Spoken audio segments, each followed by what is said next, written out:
चला तर आज बनवूया डाळ पालकची गरगटी भाजी। तर याला पालकचा गरगटा म्हणतात, कोण डाळ पालक म्हणतात। तर बरेच जण गरगटा खायला नको म्हणतात किंवा लहान मुलं तर पालेभाज्या अजिबात खात नाही। पण ही पालकची भाजी बनवायला जेवढी सोपी आहे, खायला तेवढीच चविष्ट होते आणि एकदम साधी सोपी आहे। माझ्या मुलांना प्रचंड पालकचा गरगटा आवडतो, आवडीने ते गरगटीची भाजी खातात। तुमच्यासुद्धा मुलं जर हिरव्या पालेभाज्या खात नसतील किंवा पालकची भाजी खात नसतील तर अशा पद्धतीने तुम्ही करून द्या, आवडीने ताट चाटून पुसून खातील। एवढा भारी हा पालकचा गरगटा बनतो। तर चला लगेचच बनवायला सुरुवात करूया। कमी वेळेत तयार होणारे आपण पालकची गरगटा भाजी बनवतोय। तर सगळ्यात अगोदर आपल्याला इथे एक जुडी पालकची पाहिजे, साफ करून घ्यायची आणि स्वच्छ धुवून घ्यायची। तर मी ते एक पालकची जुडी घेतली आणि त्याचे असे देठसुद्धा ठेवायचे, फक्त पानं घ्यायचे नाहीत।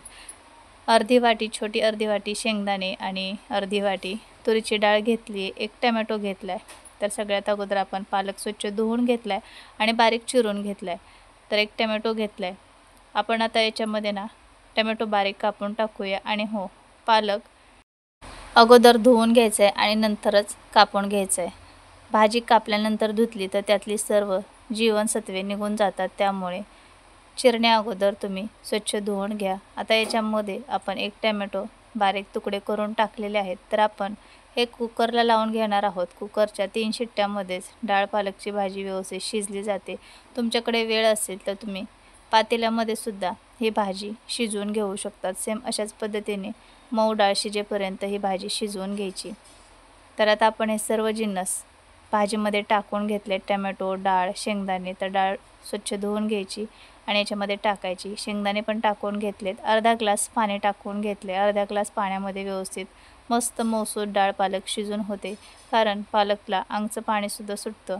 आता आपण कुकरमध्ये ही वाटी ठेवून याच्या 3 शिट्ट्या करून घेणार आहोत मोठ्या गॅसवर। तर इथे मी आता आपण एक वाटण जाडसर करून घेऊया। तर 5 ते 6 हिरव्या मिरच्या, 9-10 लसूण पाकळ्या आणि अर्धा चमचा जिरे घेतलेत। मिक्सरच्या भांड्यामध्ये जाडसर हे वाटून घ्यायचे किंवा तुम्ही खलबत्त्यामध्ये ठेचून घेतलं तरी चालेल। मिक्सरचं बटन बंद चालू करून हे मिरचीचं वाटण जाडसर आपल्याला वाटून घ्यायचे। कोणाकोणाला तिखट जमत नाही, त्यावेळेस त्यांनी मिरची थोडीशी तव्यामध्ये भाजून घ्यायची आणि मग कुटून घ्यायची। तर हे पहा, तोपर्यंत आपण 3 शिट्ट्या कुकरच्या करून घेतलेल्या आहेत आणि मस्त अशी डाळ पालकची भाजी शिजलेली। आता फक्त आपल्याला याला फोडणी द्यायची आहे। तर चमच्याने किंवा रवीने तुम्ही ही भाजी घोटून घ्यायची आहे। रवी असेल तर पटकन ही भाजी घोटली जाते। तर माझ्याकडे रवी नाही, त्यामुळे मी अशी ग्लासनेच ही मॅश करून घेते भाजी, किंवा कालवणाच्या चमच्याने सुद्धा मॅश करून घेऊ शकतात।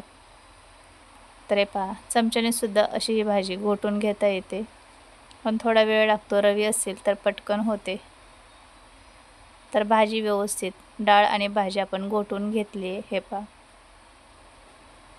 आता आपण लगेचच फोडणी देऊन घेऊयात।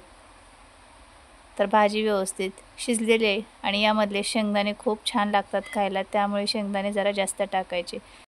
मी इथे तुरीची डाळ वापरली आहे, तुम्ही नाही इथे हरभऱ्याची डाळ किंवा मुगाची डाळसुद्धा वापरू शकतात। आता आपण फोडणी करूया। कढईमध्ये 1-1.5 पळी तेल टाकायचे फोडणीपुरतं। त्यामध्ये पाव चमचा मोहरी टाकून घ्यायची। मोहरी छान तडतडली की यामध्ये थोडे जिरे टाकून घेणार आहोत आपण। मिरचीसोबत थोडे जिरेसुद्धा वाटलेले आहेत, त्यामुळे फोडणीत फक्त थोडे जिरे टाकलेत, कारण वाटणामध्ये सुद्धा आपण टाकून घेतलेत। आता आपण हिरव्या मिरचीचं जे जाडसर वाटण करून घेतले ना, ते याच्यामध्ये टाकून घेऊया आणि हे मिरची चांगली भाजून घ्यायची आहे। आपण मिरची वाटण करण्या अगोदर भाजून घेतलेली नाही आहे, तर तेलामध्ये आता चांगली भाजून घ्यायची, याचा कच्चापणा जाईपर्यंत। तर थोड्या वेळ मिरची चांगली परतवून घेऊया। तर मस्त फोडणीचा सुगंध येतोय। आता आपण याच्यामध्ये चवीनुसार मीठ टाकून घेऊया आणि हे सगळं चांगलं भाजून घेऊया। तर लालसर होईपर्यंत आपण हे मिरचीचं वाटण भाजून घ्यायचे। फोडणी चांगली बसली की भाजी खूप चविष्ट बनते। तर थोडा याचा कलर चेंज होत चाललाय, पहा। तर मस्त अशी खमंग आपली फोडणी झाली आहे आणि खूप छान सुगंध आलाय। तर हे पहा, असं हे लालसर होईपर्यंत आपण हे वाटण भाजून घेतले। मिरची जर कच्ची राहिली तर मग खाताना भाजी चरचर लागते, त्यामुळे अशी लालसर होईपर्यंत भाजून घ्यायची आहे। आता आपण याच्यामध्ये पाव चमचा हळद टाकून घेऊया, पाव चमचा धना पावडर टाकूया आणि पाव चमचा सब्जी मसाला टाकूया। मसाले तुमच्या आवडीप्रमाणे तुम्ही कोणतेही याच्यामध्ये टाकू शकतात, असं नाही की हेच मसाले हवेत। तर मस्त खमंग फोडणी झाली आहे। आता आपण जी भाजी फेटवून घेतली आहे ती याच्यामध्ये टाकून घेऊयात आणि हे सर्व चांगलं मिक्स करूया। तर एकदम मस्त असा सुगंध आलेला आहे भाजीचा, एकदम जबरदस्त याची चव झाली आहे। आता हे सगळं मिक्स करूया आणि याला ना उकळी काढून घ्यायची। तरी भाजी घट्ट वाटते तर याच्यामध्ये ना थोडं पाणी टाकून घेऊया। तसं तर ही भाजी खूप घट्टही नाही आणि खूप पातळही नसते, तर मीडियम अशी याची थिकनेस असते, म्हणजे भाकरी चपाती भातासोबत खाता येईल असं। तर याच्यामध्ये अर्धा ग्लास पाणी टाकून घेऊया। आता हे सर्व चांगलं मिक्स करून घेऊया। तर तुम्हाला कशी भाजी आवडती तशी त्यानुसार तुम्ही याच्यात पाणी कमी जास्त टाकून घ्यायचे। तर आपल्याला चपाती भाकरी सहज चुरून खाता येईल अशी मी ही भाजी बनवून घेतली आहे।